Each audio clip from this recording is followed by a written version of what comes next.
As California's drought gets worse, the state has now cut back how much water it will provide from its reservoirs. It had originally allocated 15% of requested supplies, but after the historically dry weather we experienced in January and February, things are changing. The state has now scaled that back to just 5%. CBS 8's Richard Allen has more on how this will impact San Diego and why the need to conserve is probably more important now than ever.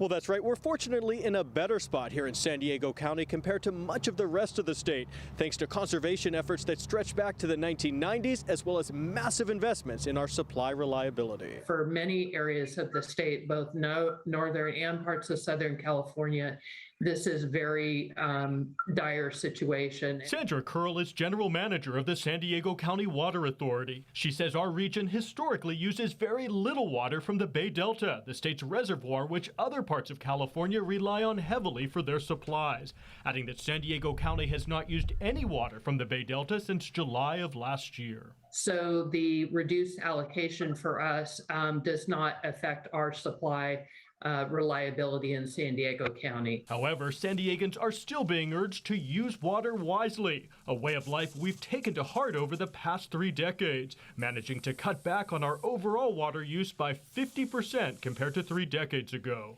This ongoing conservation and the Water Authority's work to diversify its water supplies, such as through the Carlsbad desalination plant, means San Diego County is on track to maintain sufficient water supplies at least through 2045. We need to continue to use water very efficiently. A message that Governor Newsom delivered to the entire state when last July he asked Californians to voluntarily cut back on water use by 15%. I'm not here as a nanny state. We're not trying to be oppressive. Again, these are voluntary standards. The most recent report, though, found that California as a whole used 2.6% more water in January compared to January of 2020, before the recent drought emergency was declared.